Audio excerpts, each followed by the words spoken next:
treino ali da criança, principalmente à noite, que às vezes ela passa por aquele processo do encorajamento, do medo do escuro.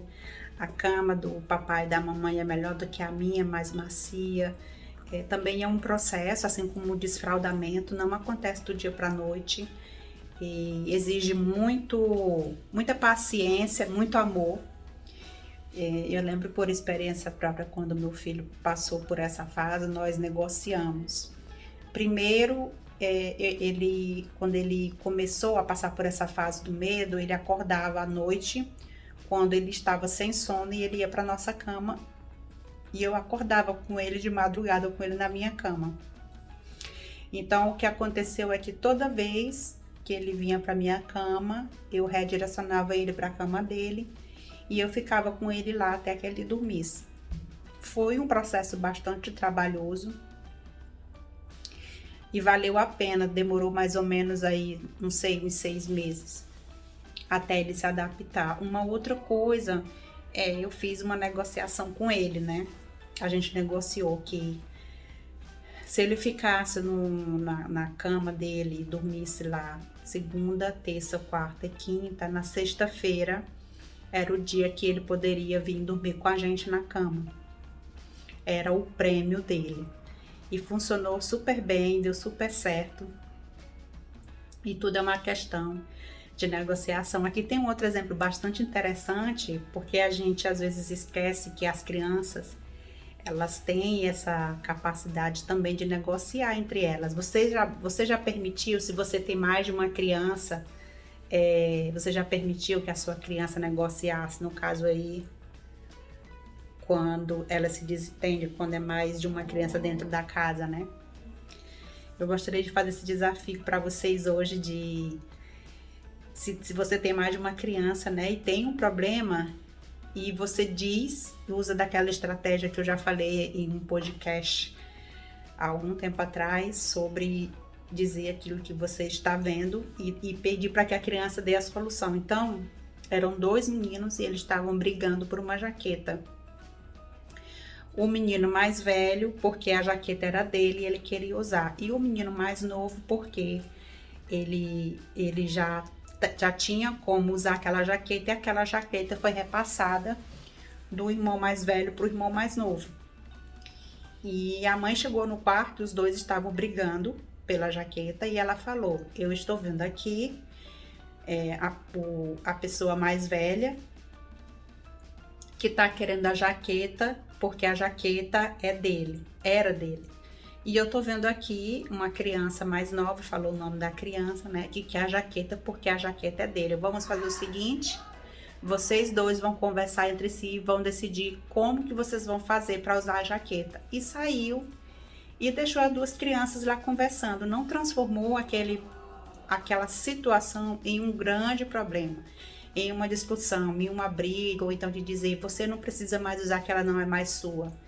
Porque os dois tinham o mesmo direito, né? A jaqueta que era do mais velho, que foi passada por mais novo, e o mais novo que queria usar. Então acabou que no final da história, eles foram até a mãe e falaram: nós chegamos numa conclusão. O mais velho iria usar a jaqueta quando eles fossem para o restaurante, e quando eles saíssem do restaurante e fossem para o parquinho, o mais novo iria usar. Então é uma das estratégias que funciona bastante, deixar as crianças entrar no acordo, porque elas têm sim essa capacidade. Se for uma criança aí a partir dos 3 anos de idade, ela já consegue se comunicar. Tem criança que 2 anos, 2 anos e meio, se já fala, já tem também essa capacidade de doar, né? Talvez não de fazer grandes negociações, mas de ceder, ou então de usar um pouco e aí depois de ceder para o outro. Quero citar um outro exemplo de 2 crianças que estavam discutindo, né? Eles estavam ali no triciclo, e a criança mais velha queria andar no triciclo. E tinha uma criança mais nova, essa criança mais velha tinha 4 anos e a mais nova tinha 2 anos e meio. É o Andas e a Nura.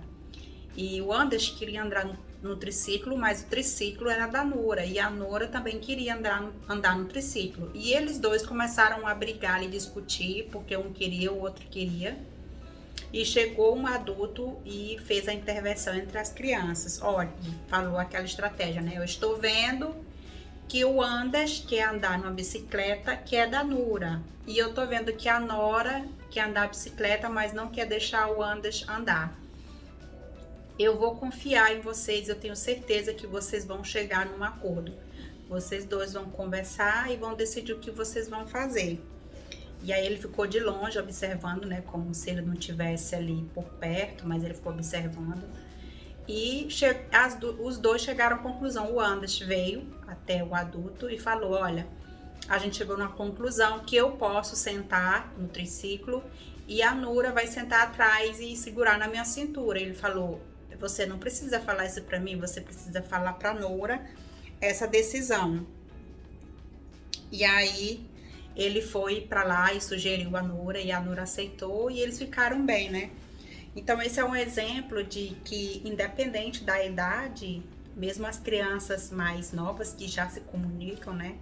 A partir de 2 anos, já tem criança até que bem antes, eu já vi criança de 1 ano e meio se comunicando muito bem, usando ali as primeiras palavras, se expressando, porque todas as crianças se expressam, mas o que eu quero dizer é a expressão verbal, né, com o uso das palavras, que elas conseguem dizer aquilo que pensam. Então, isso varia muito, mas elas têm sempre essa capacidade de resolver esse problema sozinho.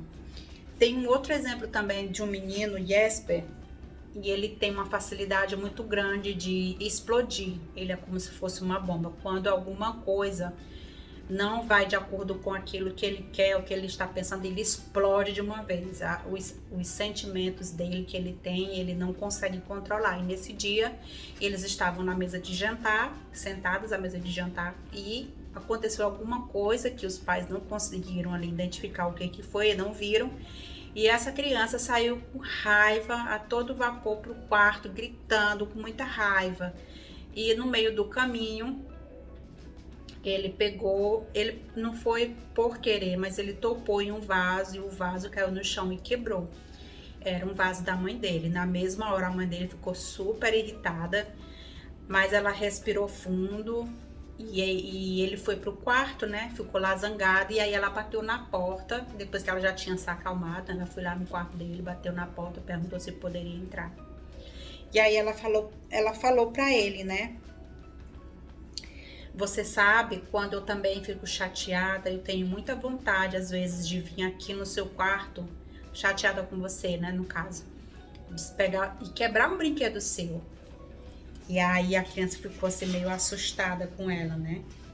Depois ela perguntou para ele, pediu uma caneta e um papel, e perguntou para ele se eles podiam chegar a um acordo em algumas coisas, uma saída para que ele conseguisse ali se controlar. E aí ele deu algumas sugestões, eu queria ler para vocês aqui. No caso dessa criança que explode, pode ser que ajude vocês aí, se vocês têm crianças que explodem com facilidade. Quais foram as alternativas que a criança deu? Que eles iriam colocar pendurado no quarto, né, uma bola de boxe para ele ficar lutando quando ele estivesse chateado, que eles iam colocar na parede do quarto uma cesta para ele ficar fazendo cesta, jogar bola, que eles iam pegar um saco que senta em cima, né, e colocar a vista ali para que ele pudesse sentar e se acalmar, que ele pudesse também de alguma forma ter um rádio. Quando ele ficasse chateado, ele colocasse o volume bem alto no quarto dele.